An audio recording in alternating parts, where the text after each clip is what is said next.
ಸ್ನೇಹಿತರೆ, ಮೀಡಿಯಾ ಮಾಸ್ಟರ್ಸ್ಗೆ ಸ್ವಾಗತ ಸುಸ್ವಾಗತ. ಗೆಳೆಯರೆ, ಯಾವ ಕ್ಷಣದಲ್ಲಿ ಯುದ್ಧ ಅನ್ನೋದು ಯಾವ ದೇಶದ ಬಾಗಿಲಿಗೆ ಬಂದು ನಿಲ್ಲುತ್ತೋ ಗೊತ್ತಾಗ್ತಾ ಇಲ್ಲ. ತುಂಬಾ ಸೇಫ್ ಕಂಟ್ರೀಸ್ ಅಂತ ಅನ್ನಿಸ್ಕೊಳ್ತಾ ಇದ್ದ ಅರಬ್ ದೇಶಗಳು ಇರಾನ್ ದಾಳಿಯ ನಂತರ ಬೆಚ್ಚಿ ಬೀಳ್ತಾ ಇವೆ. ಸೌದಿಗೆ ಹೌತಿಗಳ ಭಯ ಶುರು ಆಗಿದೆ. ಇನ್ನು ಪರ್ಷಿಯನ್ ಗಲ್ಫ್ ನಲ್ಲಿನ ದೇಶಗಳು ಯಾವಾಗ ಇರಾನ್ ದಾಳಿ ಮಾಡುತ್ತೋ ಅನ್ನೋ ಆತಂಕದಲ್ಲಿವೆ. ಪಾಕಿಸ್ತಾನಕ್ಕೆ ಅವರೇ ಹುಟ್ಟಿಸಿದ ಭಯೋತ್ಪಾದಕರ ಕಾಟ ಶುರುವಾಗಿದೆ. ತೈವಾನ್, ಜಪಾನ್ ಹಾಗೂ ದಕ್ಷಿಣ ಕೊರಿಯಾಗಳು ಚೈನಾ ಮತ್ತು ಉತ್ತರ ಕೊರಿಯಾದ ಸಂಭಾವ್ಯ ದಾಳಿಯ ನಿರೀಕ್ಷೆಯಲ್ಲಿವೆ. ಇನ್ನು ಯುರೋಪ್ನ ದೇಶಗಳು ಯಾವಾಗ ರಷ್ಯಾದ ಮಿಸೈಲ್ಗಳು ಹಾರಿ ಬರುತ್ತವೋ ಅನ್ನೋ ಭಯಕ್ಕೆ ಬಿದ್ದಿವೆ. ಹಾಗೆ ನಮ್ಮ ಭಾರತಕ್ಕೆ ಪಾಕ್ ಮತ್ತು ಚೈನಾದ ಕಿತಾಪತಿಗಳು ಕಾಡ್ತಾ ಇವೆ. ಸೊ ಯುದ್ಧ ಅನ್ನೋದು ಯಾವಾಗ ಯಾವ ದೇಶದ ಹೆಬ್ಬಾಗಿಲಿಗೆ ಬೇಕಾದರೂ ಬಂದು ನಿಲ್ಲಬಹುದು. ಅದನ್ನು ಎದುರಿಸೋದಕ್ಕೆ ಬೇಕಾದ ಸಿದ್ಧತೆಗಳನ್ನು ನಾವು ಮಾಡ್ಕೋಬೇಕು ಅಷ್ಟೇ. ಆ ನಿಟ್ಟಲ್ಲಿ ಭಾರತ ಕೂಡ ಸಾಕಷ್ಟು ಸಿದ್ಧತೆಗಳನ್ನು ಮಾಡ್ಕೊಳ್ತಾ ಇದೆ. ಬ್ರಹ್ಮೋಸ್ಗೆ ಸರಿಸಮನಾದ ಬ್ಯಾಲಿಸ್ಟಿಕ್ ಮಿಸೈಲ್ ಒಂದನ್ನ ಶತ್ರುಗಳ ವಿರುದ್ಧ ನಿಯೋಜನೆ ಮಾಡೋದಕ್ಕೆ, ಹಾಗೆ ಸಾಧ್ಯ ಆದ್ರೆ ಆ ಮಿಸೈಲ್ ಅನ್ನ ಮಿತ್ರ ದೇಶಗಳಿಗೆ ಮಾರಾಟ ಮಾಡೋದಕ್ಕೆ ಕೂಡ ಭಾರತ ಸಿದ್ಧ ಆಗ್ತಾ ಇದೆ. ಹಾಗಾದ್ರೆ ಏನಿದು ಭಾರತದ ಮಾಸ್ಟರ್ ಪ್ಲಾನ್? ಇಲ್ಲಿ ಬ್ರಹ್ಮೋಸ್ಗೆ ಪರ್ಯಾಯವಾಗಿ ಮಿಸೈಲ್ ಯಾವುದು? ಅದನ್ನ ಭಾರತ ಈಗಾಗಲೇ ತಯಾರು ಮಾಡಿಟ್ಕೊಂಡಿದ್ಯಾ? ಅದನ್ನ ಬ್ಯಾಲಿಸ್ಟಿಕ್ ಮಿಸೈಲ್ಗಳಿಗಿಂತಲೂ ಭಯಾನಕ ಅಂತ ಹೇಳ್ತಾ ಇರೋದು ಯಾಕೆ? ಬನ್ನಿ ನೋಡೋಣ. ಗೆಳೆಯರೆ, ಜಗತ್ತಿಗೆ ಯುದ್ಧೋನ್ಮಾದ. ಕೆಲ ಯುದ್ಧಗಳು ಪ್ರತಿಷ್ಠೆಗಾಗಿ ನಡೆಯುತ್ತವೆ, ಮತ್ತೆ ಕೆಲ ಯುದ್ಧಗಳು ಶಾಂತಿ ಸ್ಥಾಪನೆಗಾಗಿ ಕೂಡ ನಡೀತಾ ಇವೆ. ಇನ್ನೂ ಕೆಲ ಯುದ್ಧಗಳು ಆದಾಯಕ್ಕಾಗಿ, ಅಂದ್ರೆ ತಮ್ಮ ಆಯುಧಗಳನ್ನ ಮಾರಾಟ ಮಾಡಿ ಆದಾಯವನ್ನ ಹೆಚ್ಚು ಮಾಡಿಕೊಳ್ಳೋದಕ್ಕೆ ಕೂಡ ಯುದ್ಧಗಳನ್ನ ಸೃಷ್ಟಿಸಲಾಗ್ತಾ ಇದೆ. ಜಗತ್ತಲ್ಲಿ ಬಲಿಷ್ಠ ದೇಶಗಳು ಬೆಳೀತಿರೋ ದೇಶಗಳ ಮೇಲೆ ಯುದ್ಧವನ್ನ ಹೇರೋ ಪ್ರಯತ್ನವನ್ನು ಮಾಡುತ್ತವೆ. ಯಾವ ಕಾರಣಕ್ಕಾಗಿ, ಯಾವಾಗ, ಎಲ್ಲಿ ಯುದ್ಧ ಶುರು ಆಗುತ್ತೆ ಅನ್ನೋದನ್ನ ಯಾರು ಕೂಡ ನಿಖರವಾಗಿ ಹೇಳೋದಕ್ಕೆ ಸಾಧ್ಯ ಆಗದ ಪರಿಸ್ಥಿತಿ. ಸ್ನೇಹಿತರೆ, ಯಾವ ದೇಶವೂ ಯುದ್ಧವನ್ನ ತಾನಾಗಿ ಬಯಸದೇ ಇರಬಹುದು, ಆದ್ರೆ ಯುದ್ಧ ಅನ್ನೋದು ಬಾಗಿಲಿಗೆ ಬಂದು ನಿಂತಾಗ ಅದನ್ನ ಎದುರಿಸದೇ ಇರೋದಕ್ಕೆ ಕೂಡ ಸಾಧ್ಯ ಆಗೋದಿಲ್ಲ. ಇನ್ನು ಯುದ್ಧಗಳಿಂದ ತಪ್ಪಿಸ್ಕೊಳ್ಳೋದಕ್ಕೆ ಬೇಕಾಗಿರೋದು ಅಸ್ತ್ರ ಸನ್ಯಾಸ ಅಲ್ಲ, ಬಲಿಷ್ಠ ಶಸ್ತ್ರಾಸ್ತ್ರಗಳು, ಸೇನೆ ಯಾರ ಹತ್ರ ಇರುತ್ತೋ ಆ ದೇಶಗಳು ಮಾತ್ರ ಇನ್ನು ಮುಂದೆ ಶಾಂತವಾಗಿರೋದಕ್ಕೆ ಸಾಧ್ಯ ಆಗುತ್ತೆ. ಯುದ್ಧಗಳನ್ನ ತಡೆಯೋದು ನಮ್ಮ ಒಳ್ಳೆತನ ಅಲ್ಲ, ನಮ್ಮ ಶಕ್ತಿ, ತಾಕತ್ತು ಮತ್ತು ನಮ್ಮ ಸೇನೆ ಹಾಗೂ ಆಯುಧಗಳು ಸೃಷ್ಟಿ ಮಾಡಿರುವ ಭಯ ಮಾತ್ರ. ಹೀಗಾಗಿ ಸಾಕಷ್ಟು ದೇಶಗಳು ಇವತ್ತು ತಮ್ಮ ಆಯುಧ ಬತ್ತಳಿಕೆಗಳನ್ನ ಬಲಗೊಳಿಸ್ಕೋಬೇಕು ಅಂತ ಬಯಸತ್ವೆ. ಅವರೆಲ್ಲ ಆಯುಧಗಳನ್ನ ಖರೀದಿ ಮಾಡಿ ಯುದ್ಧನೇ ಮಾಡ್ತಾರೆ ಅಂತಲ್ಲ, ಆದ್ರೆ ಬಲಿಷ್ಠ ಆಯುಧಗಳಿವೆ ಅಂದ್ರೆ ಶತ್ರುಗಳು ಹೆದರ್ತಾರೆ, ಅಲ್ಲಿ ಯುದ್ಧ ಆಗೋದಿಲ್ಲ ಅನ್ನೋ ಕಾರಣಕ್ಕೆ ಆಯುಧಗಳು ಬೇಕು. ಭಾರತ ಕೂಡ ಇವತ್ತು ಅದೇ ಹಾದಿಯಲ್ಲಿ ಹೆಜ್ಜೆ ಹಾಕ್ತಾ ಇದೆ. ನಮ್ಮ ಬತ್ತಳಿಕೆಯಲ್ಲಿ ಈಗಾಗಲೇ ಸಾಕಷ್ಟು ಕ್ರೂಸ್ ಮಿಸೈಲ್ಗಳು, ಬ್ಯಾಲಿಸ್ಟಿಕ್ ಮಿಸೈಲ್ಗಳು, ಸೂಪರ್ಸೋನಿಕ್, ಹೈಪರ್ಸೋನಿಕ್ ಮಿಸೈಲ್ಗಳು ಜಾಗ ಪಡ್ಕೊಳ್ತಾ ಇವೆ. ಈಗ ಅದೇ ಮಿಸೈಲ್ಗಳ ಪಟ್ಟಿಗೆ ಒಂದು ಕ್ವಾಸಿ ಬ್ಯಾಲಿಸ್ಟಿಕ್ ಮಿಸೈಲ್ ಸೇರ್ಪಡೆಗೊಳ್ತಾ ಇದೆ. ಅದರ ಹೆಸರು ಪ್ರಳಯ. ಗೆಳೆಯರೆ, ಶತ್ರುಗಳ ನೆಲದಲ್ಲಿ ಪ್ರಳಯ ಸೃಷ್ಟಿಸಬಲ್ಲ ಈ ಮಿಸೈಲ್ ಅನ್ನ ನಮ್ಮ ಬ್ರಹ್ಮೋಸ್ ಜೊತೆ ಹೋಲಿಸ್ತಾ ಇದ್ದಾರಾದ್ರೂ ಬ್ರಹ್ಮೋಸ್ಗೂ ಇದಕ್ಕೂ ಸಾಕಷ್ಟು ವ್ಯತ್ಯಾಸಗಳಿವೆ. ಬ್ರಹ್ಮೋಸ್ನ ಆಪರೇಷನ್ ಸ್ಟೈಲೇ ಬೇರೆ, ಈ ಪ್ರಳಯದ ಸ್ಟೈಲೇ ಬೇರೆ. ಬ್ರಹ್ಮೋಸ್ ಕ್ರೂಸ್ ಮಿಸೈಲ್ ಆದ್ರೆ ಈ ಪ್ರಳಯ ಅನ್ನೋದು short range quasi ballistic missile.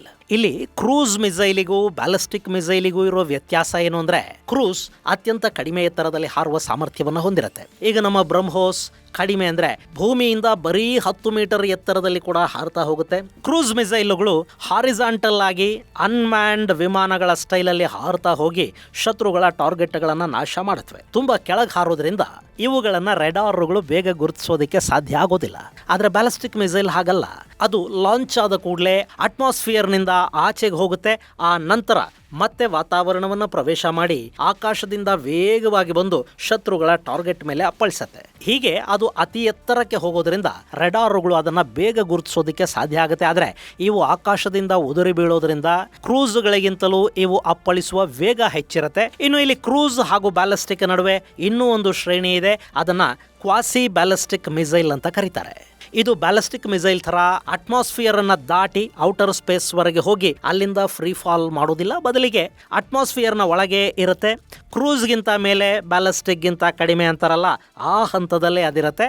Ballistic missile ಒಮ್ಮೆ ಬೂಸ್ಟ್ ಫೇಸ್ ದಾಟ್ತು ಅಂದ್ರೆ ಅದನ್ನ ಮ್ಯಾನ್ಯೂರ್ ಮಾಡೋದಕ್ಕೆ, ಅದರ ಗುರಿಯನ್ನ ಬದಲಾಯಿಸೋದಕ್ಕೆ ಸಾಧ್ಯ ಆಗೋದಿಲ್ಲ. ಆದ್ರೆ ಕ್ವಾಸಿ ಬ್ಯಾಲಿಸ್ಟಿಕ್ ಮಿಸೈಲ್ಗಳನ್ನ ಸುಲಭವಾಗಿ ಮ್ಯಾನ್ಯೂರಿಂಗ್ ಮಾಡೋದಕ್ಕೆ ಸಾಧ್ಯ ಆಗುತ್ತೆ. ಹಾಗೆ ಇವು ತುಂಬಾ ಮೇಲಕ್ಕೆ ಕೂಡ ಹೋಗೋದಿಲ್ಲ. ಹೀಗಾಗಿ ಇವುಗಳನ್ನ ಸುಲಭವಾಗಿ ಐಡೆಂಟಿಫೈ ಮಾಡೋದಕ್ಕೆ ರೆಡಾರ್ಗೆ ಸಾಧ್ಯ ಆಗೋದಿಲ್ಲ. ಸೊ ನ್ಯೂಟ್ರಲೈಸ್ ಮಾಡೋದಕ್ಕೆ ಶತ್ರುಗಳ ಏರ್ ಡಿಫೆನ್ಸ್ ವ್ಯವಸ್ಥೆಗೆ ಕಷ್ಟ ಆಗುತ್ತೆ. ಭಾರತದ ಪ್ರಳಯ ಇದೇ ಕ್ವಾಸಿ ಬ್ಯಾಲಿಸ್ಟಿಕ್ ಜಾತಿಗೆ ಸೇರಿದ ಮಿಸೈಲ್. ಹೀಗಾಗಿನೇ ಇದನ್ನ ಬ್ಯಾಲಿಸ್ಟಿಕ್ ಮಿಸೈಲ್ಗಳಿಗಿಂತ ಡೇಂಜರಸ್ ಅಂತ ಹೇಳ್ತಾ ಇದ್ದಾರೆ. ಇನ್ನು ಇದನ್ನು ನಮ್ಮ DRDO ಸಿದ್ಧಪಡಿಸಿದೆ. ಈ ಮಿಸೈಲ್ 500ರಿಂದ 1000 kg ತೂಕದ ಸಿಡಿತಲೆಯನ್ನ ಹೊತ್ತೊಯ್ಯುವ ಸಾಮರ್ಥ್ಯವನ್ನು ಹೊಂದಿದೆ. ಇನ್ನು ಈ ಮಿಸೈಲ್ ತಯಾರಿ ಶುರುವಾಗಿದ್ದು 2015ರಲ್ಲಿ. ಆ ಬಳಿಕ 2021ರಲ್ಲಿ ಇದರ ಯಶಸ್ವಿ ಪರೀಕ್ಷೆ ನಡೆಯಿತು. 2022ರಲ್ಲಿ ಮತ್ತೊಮ್ಮೆ ಇದನ್ನು ಪರೀಕ್ಷೆ ಮಾಡಿದ್ರು. ಆ ನಂತರ ಭಾರತೀಯ ರಕ್ಷಣಾ ಇಲಾಖೆ 120 ಮಿಸೈಲ್ಗಳಿಗೆ ಆರ್ಡರ್ ಕೂಡ ಪ್ಲೇಸ್ ಮಾಡ್ತು. ಇನ್ನು 2023ರಲ್ಲಿ ಈ ಮಿಸೈಲ್ ಅಂತಿಮ ಪರೀಕ್ಷೆಯನ್ನ ಮುಗಿಸ್ಕೊಳ್ತು. ಪ್ರಳಯ ಮಿಸೈಲ್ ಅಲ್ಲಿ ನ್ಯಾವಿಗೇಷನ್ ಹಾಗೂ GPS ಸಿಸ್ಟಮ್ ಅನ್ನ ಅಳವಡಿಸಿದ್ದಾರೆ. ಇದರಲ್ಲಿನ ರೆಡಾರ್ಗಳು ಶತ್ರುಗಳ ಮಿಸೈಲ್ಗಳನ್ನ ಗುರುತಿಸಿ ತಮ್ಮ ದಿಕ್ಕನ್ನ ಬದಲಿಸಿಕೊಳ್ಳುವ ಅಥವಾ ಆ ಮಿಸೈಲ್ ಅನ್ನ ಹೊಡೆದು ಕೆಡವಬಲ್ಲ ಶಕ್ತಿಯನ್ನ ಹೊಂದಿವೆ. ಇದನ್ನ ಮಿಡ್ ಏರ್ ಅಲ್ಲಿ ಮ್ಯಾನುವರಿಂಗ್ ಮಾಡೋದಕ್ಕೆ ಸಾಧ್ಯ ಆಗುತ್ತೆ. ಶತ್ರುಗಳ ಲಾಜಿಸ್ಟಿಕ್ ಹಬ್ಸ್, ಏರ್ ಬೇಸುಗಳು, ಏರ್ ಸ್ಟ್ರಿಪ್ಗಳನ್ನು ಧ್ವಂಸ ಮಾಡೋದಕ್ಕೆ ಇದು ಅತ್ಯಂತ ಪರಿಣಾಮಕಾರಿ ಆಯುಧ ಅಂತ ಗುರುತಿಸ್ಕೊಳ್ತಾ ಇದೆ. ಇಲ್ಲಿ ಈ ಮಿಸೈಲ್ ಅನ್ನ ಇಮ್ಮೂವಬಲ್ ಥ್ರೆಟ್ಗಳನ್ನು ಹೊಡೆಯೋದಕ್ಕೆ ಬಳಸಲಾಗ್ತಾ ಇದ್ದು, ಮೂವಿಂಗ್ ಆಬ್ಜೆಕ್ಟ್ಗಳನ್ನು ಹೊಡೆಯೋದಕ್ಕೆ ಬ್ರಹ್ಮೋಸ್ ಅನ್ನ ಬಳಸ್ತಾರೆ. ಇನ್ನು ಈ ಮಿಸೈಲ್ ಸಿದ್ಧ ಆಗಿರೋದು ರಷ್ಯಾದ ಇಸ್ಕಂದರ್ ಮಿಸೈಲ್ನ ಸ್ಫೂರ್ತಿ ಪಡೆದು ಅಂತ ಕೆಲವರು ಹೇಳ್ತಾರೆ. ಹೀಗಾಗಿನೇ ಇದನ್ನ ಇಸ್ಕಂದರ್ಗೆ ಸರಿಸಮಾನವಾದ ಮಿಸೈಲ್ ಅಂತ ಕೂಡ ಹೇಳಲಾಗುತ್ತೆ. ಹಾಗೆ ಅಗ್ನಿ ಸಿರೀಸ್ನ ಮಿಸೈಲ್ಗಳಿವೆ ಅಲ್ವಾ, ಅವುಗಳನ್ನ ಸ್ಫೂರ್ತಿಯಾಗಿಸ್ಕೊಂಡು ಇದರಲ್ಲಿ ಕೆಲ ಬದಲಾವಣೆಗಳನ್ನ ಮಾಡಲಾಗಿದೆ ಅಂತಾನೂ ಹೇಳ್ತಾರೆ. ಆದರೆ ನಮ್ಮ DRDO ಮಾತ್ರ ಇದನ್ನ ಪೃಥ್ವಿ ಡಿಫೆನ್ಸ್ ವೆಹಿಕಲ್ ಮತ್ತು ಪ್ರಹಾರ ಟೆಕ್ನಾಲಜಿಗಳನ್ನ ಸಮ್ಮಿಶ್ರಗೊಳಿಸಿ ಸಿದ್ಧಪಡಿಸಲಾಗಿದೆ ಅಂತ ಹೇಳುತ್ತೆ. ಹೀಗಾಗಿ ಇದು ನಮ್ಮದೇ ಸ್ವದೇಶಿ ಮಿಸೈಲ್. ಇನ್ನು ಭಾರತ ಮಿಸೈಲ್ ತಂತ್ರಜ್ಞಾನದಲ್ಲಿ ಅಮೆರಿಕ, ರಷ್ಯಾಗಳ ಸಾಲಲ್ಲೇ ನಿಲ್ಲುತ್ತೆ. ಈ ಪ್ರಳಯ ಕೂಡ ನಮ್ಮ ಮಿಸೈಲ್ ಶಕ್ತಿಯ ಕಿರೀಟಕ್ಕೆ ಮತ್ತೊಂದು ಗರಿಯನ್ನ ಏರಿಸ್ತಾ ಇದ್ದು, ಇದು ನಮ್ಮ ಸೇನೆಗೆ ಸೇರ್ಪಡೆ ಆಗ್ತಾ ಇದೆ. ಇಲ್ಲಿ ಕ್ರೂಸ್ ಮಿಸೈಲ್ ಸ್ಥಾನವನ್ನ ಬ್ರಹ್ಮೋಸ್ ತಗೊಂಡ್ರೆ, ಶಾರ್ಟ್ ರೇಂಜ್ ಬ್ಯಾಲಿಸ್ಟಿಕ್ ಮಿಸೈಲ್ ಸ್ಥಾನವನ್ನ ಈ ಪ್ರಳಯ ಅಲಂಕರಿಸ್ತಾ ಇದೆ. ಇನ್ನು ಶಾರ್ಟ್ ರೇಂಜ್ ಬ್ಯಾಲಿಸ್ಟಿಕ್ ಮಿಸೈಲುಗಳು ಭಾರತದ ಕನ್ವೆನ್ಷನಲ್ ಯುದ್ಧಗಳಿಗೆ ಅತ್ಯಗತ್ಯವಾಗಿ ಬೇಕಾಗತ್ವೆ. ಇಲ್ಲಿ ಕನ್ವೆನ್ಷನಲ್ ಅಂದ್ರೆ ಒಂದು ದೇಶ ಮತ್ತೊಂದು ದೇಶದ ಮೇಲೆ ನಡೆಸುವ ನೇರ ಯುದ್ಧ. ಆದ್ರೆ ಆ ಯುದ್ಧದಲ್ಲಿ ಯಾವುದೇ ರೀತಿಯ ಸಮೂಹ ನಾಶಕ ಆಯುಧಗಳನ್ನ ಅಂದ್ರೆ ಅಣುಬಾಂಬುಗಳನ್ನ, ರಾಸಾಯನಿಕ ಮತ್ತು ಜೈವಿಕ ಬಾಂಬುಗಳನ್ನ ಬಳಸುವ ಹಾಗಿಲ್ಲ. ಆ ಯುದ್ಧಗಳಲ್ಲಿ ಒಂದು ದೇಶದ ಸೇನೆ ಸ್ಟ್ಯಾಂಡರ್ಡ್ ವೆಪನ್ಸ್ ಅಂದ್ರೆ ರೈಫಲ್ಗಳನ್ನ, ಆರ್ಟಿಲರಿ ಗನ್ಗಳನ್ನ, ಟ್ಯಾಂಕ್ಗಳನ್ನ, ಏರ್ಕ್ರಾಫ್ಟ್ ಗಳನ್ನ, ವಾರ್ಶಿಪ್ ಗಳನ್ನ, ಮಿಸೈಲ್ಗಳನ್ನ ಬಳಸಿ ಶತ್ರುಗಳ ಮಿಲಿಟರಿ ಟಾರ್ಗೆಟ್ಗಳನ್ನ ನಾಶ ಮಾಡೋದನ್ನ, ಹಾಗೆ ನಿಗದಿತ ಕದನ ಭೂಮಿಯಲ್ಲಿ ನಡೆಯುವ ಯುದ್ಧವನ್ನೇ ಕನ್ವೆನ್ಷನಲ್ ಯುದ್ಧ ಅಂತ ಕರೀತಾರೆ. ಈ ಯುದ್ಧದಲ್ಲಿ ಅಂತಾರಾಷ್ಟ್ರೀಯ ಯುದ್ಧ ನಿಯಮಗಳನ್ನ ಮೀರುವ ಹಾಗಿರೋದಿಲ್ಲ. ಸೊ ಇಂಥ ಯುದ್ಧಗಳನ್ನ ಭಾರತ ಮಾಡಬೇಕಾದ ಸಂದರ್ಭದಲ್ಲಿ ಕ್ರೂಸ್ ಮಿಸೈಲ್ ನ ಪಾತ್ರವನ್ನ ಬ್ರಹ್ಮೋಸ್ ನಿರ್ವಹಿಸಿದ್ರೆ, ಕ್ವಾಸಿ ಬ್ಯಾಲಿಸ್ಟಿಕ್ ಮಿಸೈಲ್ ಪಾತ್ರವನ್ನ ಈ ಪ್ರಳಯ ನಿಭಾಯಿಸುತ್ತೆ. ಇನ್ನು ಅನ್ಕನ್ವೆನ್ಷನಲ್ ಯುದ್ಧಗಳು ಅಂದ್ರೆ ಏನು?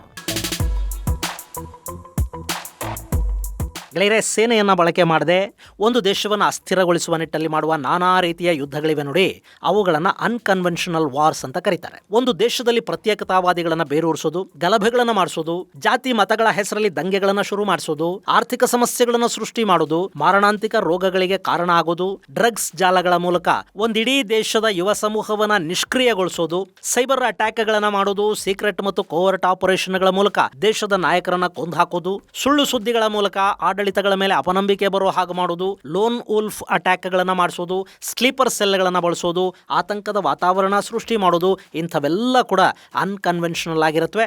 ಇಂಥ ಯುದ್ಧಗಳಲ್ಲಿ ಒಂದು ದೇಶದ ವಿರುದ್ಧ ಅದೇ ದೇಶದ ಜನರನ್ನ ಬಳಸಿಕೊಳ್ಳಲಾಗತ್ತೆ. ನಮ್ಮದೇ ಬೆರಳಿಂದ ನಮ್ಮದೇ ಕಣ್ಣನ್ನು ಚುಚ್ಚೋ ಕೆಲಸ ಇದು.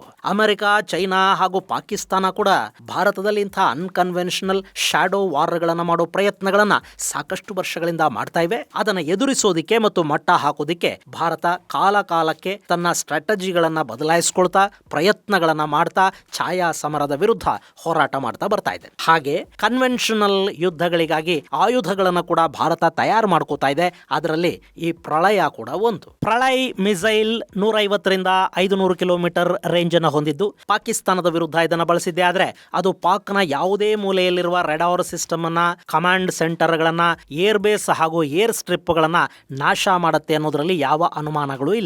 ಹೀಗಾಗಿನೇ ಪ್ರಳಯ್ ಅನ್ನೋದು ಈಗ ಭಾರತದ ಪಾಲಿಗೆ ಅತಿ ದೊಡ್ಡ ಶಕ್ತಿ ಅನ್ನಿಸ್ಕೊಳ್ತಾ ಇದೆ. ಈ ಮಿಸೈಲ್ಗೂ ಕೂಡ ಆರ್ಮೇನಿಯಾ ಹಾಗೂ ಈಜಿಪ್ಟ್ಗಳು ಬೇಡಿಕೆಯನ್ನಿಟ್ಟಿವೆ. ಈಜಿಪ್ಟ್ TOT ಅಂದ್ರೆ ಟೆಕ್ನಾಲಜಿ ಟ್ರಾನ್ಸ್ಫರ್ಗೆ ಕೇಳಿತ್ತು. ಆದರೆ ಭಾರತ ಆ ಬಗ್ಗೆ ಇನ್ನೂ ಯಾವ ನಿರ್ಧಾರವನ್ನು ಕೈಗೊಂಡಿಲ್ಲ. ಸೊ ಪ್ರಳಯ್ ಮಿಸೈಲ್ ಅನ್ನೋದು ಭಾರತದ ರಕ್ಷಣೆಗೆ ಮಾತ್ರ ಅಲ್ಲ, ಭಾರತದ ಆಯುಧ ರಫ್ತಿಗೆ ಕೂಡ ಶಕ್ತಿಯನ್ನ ತುಂಬುತ್ತೆ ಅಂದ್ರೆ ತಪ್ಪಾಗುವುದಿಲ್ಲ.